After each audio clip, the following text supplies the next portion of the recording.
I am in Princeton, Wisconsin, which is in Green Lake County. It is known for their flea markets. They have a flea market here that runs from, I believe it's May through September, maybe October. And it's considered, I guess, one of the largest flea markets, if not the largest flea market in Wisconsin. We've come across the Fox River County Mercantile. It says inside there, win a free ride in a police car just by shoplifting from this store. Nice. The historic tour of Princeton says on 429 West Water Street, April 11th, 1880 saw the original building and 10 others fall to a horrific fire. To raise funds, stock certificates were sold for the new Opera House. 50 years, Turner Hall was used as a theater, ballroom, activity center, and roller rink. In 1958, the Princeton Movie Theater opened its doors, and the first movie, Band of Angels, was shown on the 14 by 30 foot screen. Sivecki's 5 and 10 variety store came to town in 1973 and continued until the early 1990s when True Value Hardware opened. In 2016, a county mercantile store opened. Huh. We've got the bar that's open, Stars and Strikes. The bowling alley. Here it said, welcoming bowlers to Princeton since 1943, this four-lane bowling center is a rarity in today's market. While the original building burned down in the 1880s, it was rebuilt as a garage and later repurposed into a bowling alley by World War I veteran Isaac J. Crichton. Local youth can be found here sitting pins by hand until 1957, when Leonard Anderson invested over $20,000 to install the Brunswick pin setters that are still in use to this day. In 2014, this bowling center was featured in the documentary Pints and Pins, which highlighted historic bowling alleys throughout the state. Interesting. Oh, look at this. It says Princeton. It's got like an old Texaco paint job done here. It says filling station. Put a tiger in your tank. You're supposed to put Frosted Flakes in your tank? I laugh. I kid. If you don't like what I say, get the funk out, baby. I guess this is art. So if I bring my own spray paint can I like go right on it? So this is the Princeton Garage, Arts and Antiques. They got lots of stuff here. But this is what kind of interested me here.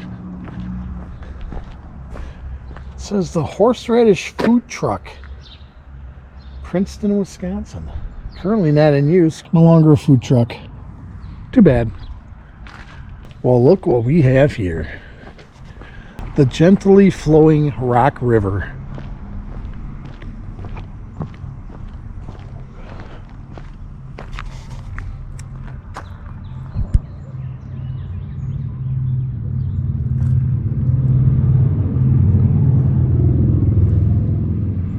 I like these old towns that are tucked away. You know, downtown Princeton is actually a block off of the main thoroughfare, so it's kind of tucked away. If you just drive by, you'll pass it right up. Riverbank Dry Goods. That's some pretty architecture there. Another one of these older towns that all the buildings are just built right next to each other, one on the other. Oh, the Horseradish Kitchen and Market. That must be where the food truck came from. Nice. Vespa. Wow, they closed in December and they don't open till next month. Wow. Teak and Soxy. They're close too. Green 3. Built in 1901. This is 523 West Water Street. Built in 1901, this building replaced two small frame structures. William R. Yarr built the building with large plate glass front windows to showcase his merchandise, which included a complete line of caskets and furniture. In the 1920s, the Wackles family acquired the property and continued to provide funeral services for many years. In 2001, the building was converted to Mimi's Restaurant. Another renovation in 2015 had the interior wall opened to combine two storefronts. The strong architectural features of the building are still intact, making it a contributing building on the State Historic Registry. That is quite, it's quite the odd looking building. Like it's the one that doesn't belong here. The one and this one next to it. This prominent building was built by Ferdinand T. Yar in 1875. Yar was then elected to the Senate in 1890. In 1893, Yar founded Princeton's first private bank. The bank's stone vault is still intact today and used as a merchandise display area. The Yar family also opened a grocery and family clothing store at this location, with the grocery line continuing into the 1970s. In the years that follow, the building has been a home to a number of retail shops, including an auto parts store. In 1997, the site was listed on the State Historic Registry. The beautiful arched entry was added in 2000, complementing the ornate facade.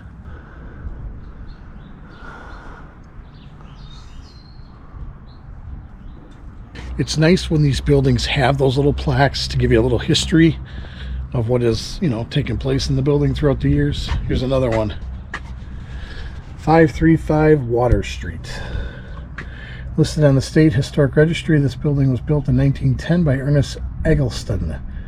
Several buildings in the block were destroyed in a large downtown fire. However, being made of brick, this structure was saved. In 1914, there were 2 stories in the building: millinery, which is a hat shop, and a furniture store. Later uses including an IGA grocery store, Yar's clothing store, and then Kenyan's Clothes in the 1970s. Both stores sold men's clothing and shoes. In 1981, Michael Leonard acquired the property and opened his law office. 3 generations of the Leonard family practiced law in Princeton from 1904 to 2017. Mago Park, established in 1995. We got a couple more here of these plaques. 539 Water Street. In this beautiful Water Street Park, there were previously 2 separate buildings which were erected in the 1800s.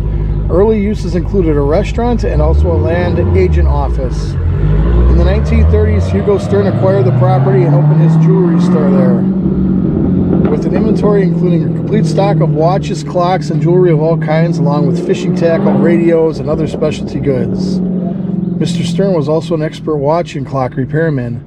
Old-time stories said it was very common for jewelry store owners to hide or transport their jewels in the hubs of wheels as a safe place to guard against thieves. I'd like to apologize for the idiot in the Dodge Charger who felt it necessary to be a complete and utter moron. You're so cool, Brewster, with your loud car. The Megow family name has long been associated with this downtown location. The original building, built in the mid-1800s, was the 2-story home and business of Herman E. Megow. Third story, featuring an ornate roofline ironworks railing, was later added for Herman's studio and gallery. Herman E. Megow was known throughout the area as a fine photographer and as Judge Megow.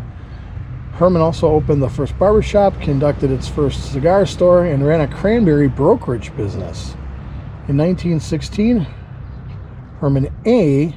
Megow, who was a son, opened a meat market featuring quality products that were shipped all over the U.S., and since 1994, this site has been home to the picturesque Megow Park. It's really nice. It's got a couple of gazebos.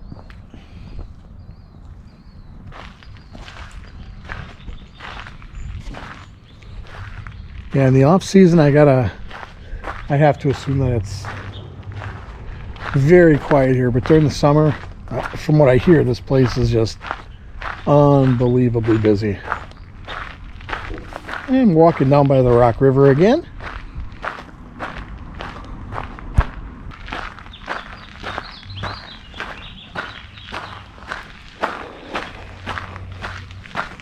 I'll wait for Lou wants to come here and do the flea market. Oh, hopefully this year we'll get to it. Built in 1891 by Anton Rimpler, this cream brick building was added to the State Historical Registry in 1987 and was home to Rimpler Dry Goods Store.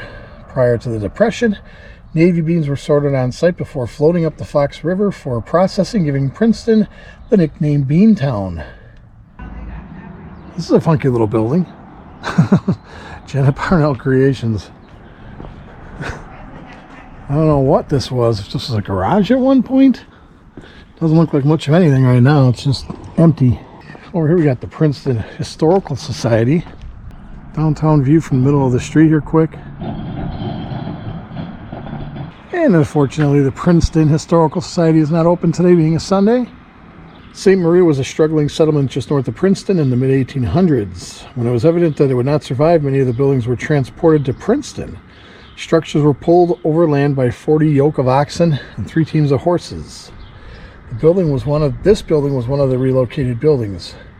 Operated as a feed and seed store for approximately the next 100 years.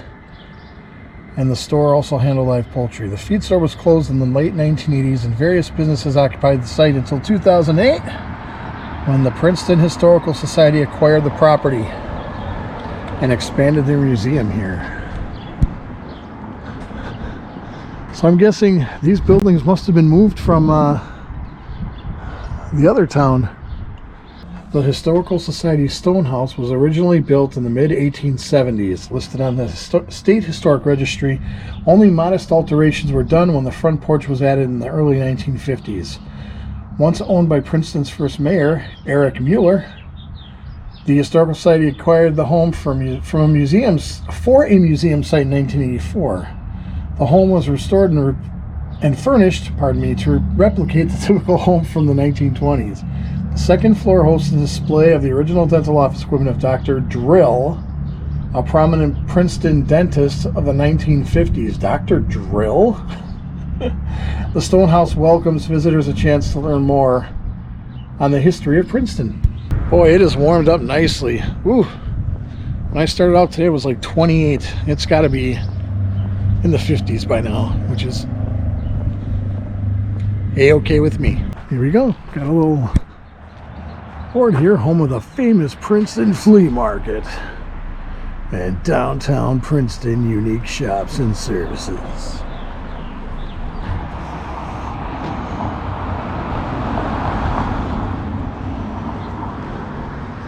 .604, 606 West Water Street. William Worm built both of the buildings in 1884 and operated the Worm Tavern and Millinery at this location for 10 years. Upon acquiring the property in the late 1800s, the Bednarik family ran several family businesses at this location for the next century, including Aunt Minnie's Bednarik hat shop, which was filled with handcrafted specialty hats, Henry's Tavern, Bednarik Newsstand, and Bednarik's Insurance. As many of the ornate features are still intact, the building was added to the Historic Registry in 1997. Henry's, a high-end men's clothing shop and Twig's Fine Goods, is a unique general store, have graced this site since the 2000s. Seems like every building has a plaque. 544 West Water Street, built in the late 1800s. There were originally two stores at this location. Coming from war-torn Russia, Hyman Swed purchased one building in 1916 and 2 years later acquired the other to combine the two stores. Hyman, along with his son Morris and wife Mary, were prominent in Princeton's business community. The two-story Italianate-style building was added to the State Historic Registry in 1987. Tracy Porter, a nationally renowned artist, came to Princeton in 1992 and used the building for her artistic furnishings line. Mike Pellin started Princeton Audio in 2014 with the vision to build an audio manufacturer at the site. Yeah, there's nothing going on here now. It says Parlor Hotel. I don't think it's a hotel. Doesn't look like anything.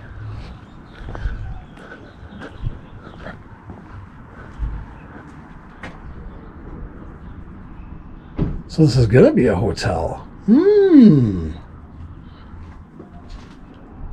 All right. It's gonna be called the Parlor Hotel, and it says strangers and tourists are welcome. You know, it's gonna be a 5-hour episode if I read these all, so I'm just gonna kind of zoom in on them. And if you want to pause it and read what it says, feel free.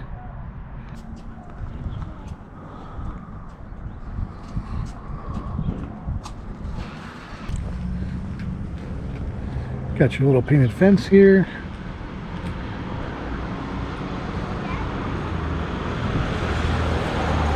And for some odd reason it says Ford.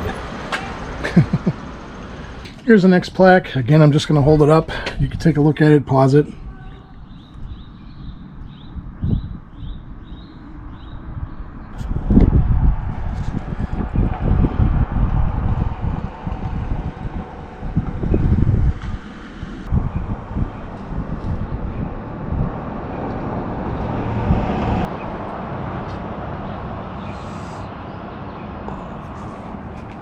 Ooh, those are neat. Some neat artwork in there.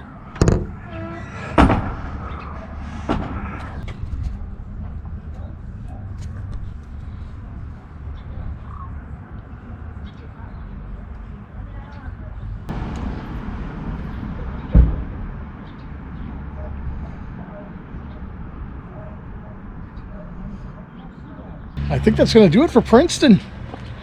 I don't know. Let's drive around a little bit, see if there's anything else we can find. The Liberty Chicken.